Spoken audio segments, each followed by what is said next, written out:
Now we'll derive the Gauss law first application, that is electric field at a point in an uniformly charged spherical shell. To derive this, there are three cases are considered in this derivation, in which the first case is electric field at a point outside the shell. ಮೊದಲಿಗೆ ಎಲ್ಲಿ calculate ಮಾಡಬೇಕು electric ಫೀಲ್ಡನ್ನು ಒಂದು point ಎಲ್ಲಿ outside the shell. And second one we have to derive in case of electric field at a point just outside the shell. Shell ಅಂತ ತೊಗೊಂಡಾಗ ಶೆಲ್ಲಿನ just outside ಅಂದರೆ ಸ್ವಲ್ಪ ದೂರದಲ್ಲಿದ್ದಾಗ ಎಷ್ಟಿರುತ್ತೆ. And third case is electric field at a point inside the shell ಎಷ್ಟಿರುತ್ತೆ ಅನ್ನೋದನ್ನು ನಾವಿವಾಗ ಡಿರೈವ್ ಮಾಡಿ ತೋರಿಸ್ಬೇಕು. Out of which first we have the electric field at a point outside the shell. So let us consider this is what the spherical shell here. ಈ spherical shell ಅಲ್ಲಿ ಅದರ centre ಆಗಿರುತ್ತೆ O ಅಂತೇಳಿ. If it is O, ಅವುಗಳ ಇಲ್ಲಿಂದ ಇಲ್ಲಿಗಿರೋ ಎಂಡಿಗೆ total it is said to be radius of the spherical shell and P be the point which is at a distance of small r. Small r ಅನ್ನೋ distance ಅಲ್ಲಿ point P ಇದೆ. So when the positive charge called as plus Q is charged through the spherical shell, ಯಾವಾಗ positive ಚಾರ್ಜನ್ನು spherical ಶೆಲ್ಲಲ್ಲಿ ನಾವು pass ಮಾಡ್ತೀವೋ the charge is distributed uniformly throughout the shell due to which electric field is produce. ಆ electric field ಈ ಪಾಯಿಂಟಲ್ಲಿ ಏನಿರುತ್ತೆ ಅನ್ನೋದನ್ನು ಡಿರೈವ್ ಮಾಡೋಣ. So let us consider the total charge ಯಾವಾಗ ಪ್ರೊಡ್ಯೂಸ್ ಆಗುತ್ತೆ ಅಂದಮೇಲೆ there should be one imaginary surface throughout the spherical shell, that is what we call as a Gaussian surface is produced. ಅಲ್ಲಿ ಏನು ಪ್ರೊಡ್ಯೂಸ್ ಆಯಿತು Gaussian surface. ಹಾಗಂದ್ರೆ ಯಾವಾಗ number of ಚಾರ್ಜ್ಗಳು passing through A given surface ಅಂತ ಹೇಳಿದ ಮೇಲೆ ಏನು ಪ್ರೊಡ್ಯೂಸ್ ಆಗುತ್ತೆ ಅಲ್ಲಿ ಫ್ಲಕ್ಸ್ ಪ್ರೊಡ್ಯೂಸ್ ಆಗುತ್ತೆ. That flux is called as electric flux.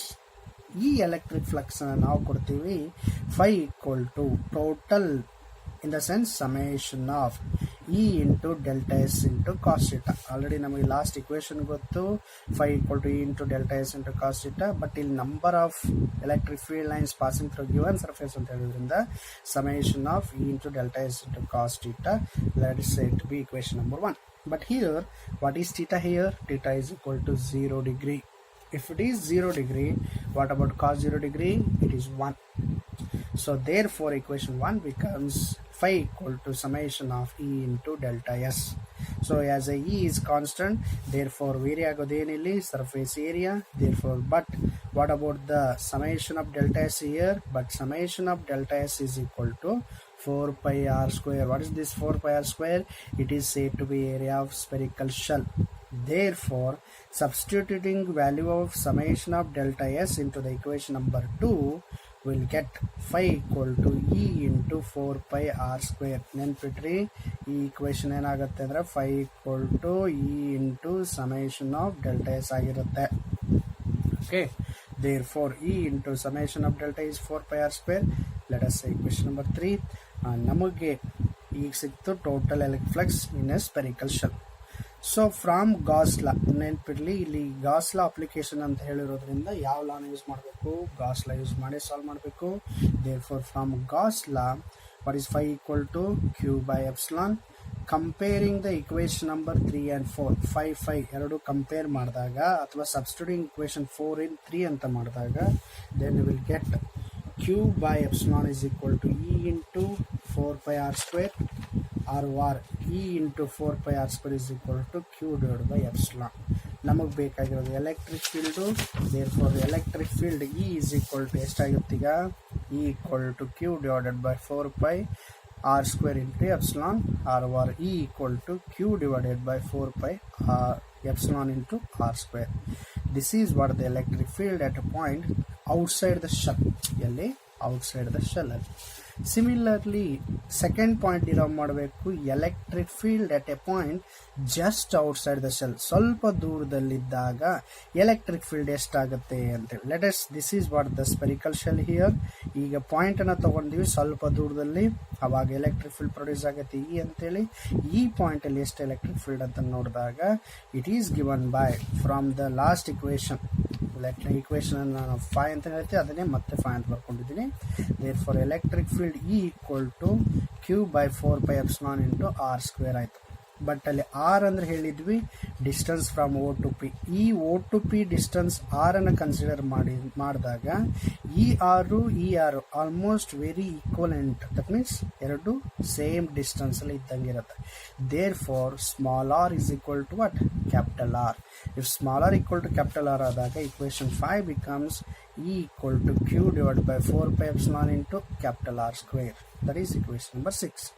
Similarly, but we know that from the continuous distribution of charge ಗಳು ಕಂಟಿನ್ಯೂಸ್ ಆಗಿ ಡಿಸ್ಟ್ರಿಬ್ಯೂಟ್ ಆದಾಗ ನಮಗೊಂದು ಇಕ್ವೇಶನ್ ಗೊತ್ತು, delta Q equal to sigma into delta S.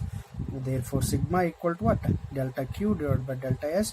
That implies delta Q ಬದಲಿ ಇಲ್ಲಿ charge ಯಾವುದಿದೆ? Q. Therefore Q divided by delta S.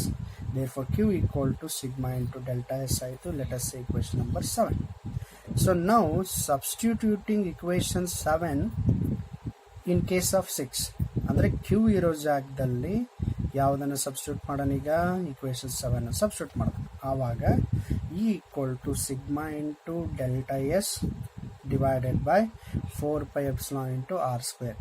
ನಮಗೆ already ಗೊತ್ತಿದೆ what is delta S here. Delta S ಅಂದರೆ 4 ಪೈ, ಸ್ಮಾಲ್ ಆರ್ ಸ್ಕ್ವೇರ್ ಗೊತ್ತಿತ್ತು. ಇಲ್ಲಿ small R ಎದಕ್ಕೆ equal ಆಗಿದೆ? Capital R. Therefore 4 pi r square, that is E equal to sigma into 4 pi r square divided by 4 pi epsilon into r square. ಇಲ್ಲಿ 4 pi r square capital R square cancel ಆಯಿತು. ಉಳಿದೇನಲ್ಲಿ E equal to sigma divided by epsilon. This is what the electric field at a point just outside the shell ತಗೊಂಡಾಗ. Similarly, we have third case in this derivation, that is electric field at a point inside the shell, ಅಂದ್ರೆ shell ಒಳಗಡೆ. So let's ಈ ಒಂದು shell ಅಂತ consider ಮಾಡಿದಾಗ ಈ shell ಒಳಗಡೆ point P ಅನ್ನು ತಗೊಂಡ್ರೆ ಏನಾಗುತ್ತೆ ಅಂತ ಅರ್ಥ. Be in mind at the point P there is no charge. ಯಾಕೆಂದ್ರೆ charge distributed throughout the surface but not inside. Therefore, inside the shell there is no charge, that is Q equal to 0. If Q equal to 0, obviously electric field is equal to what? 0.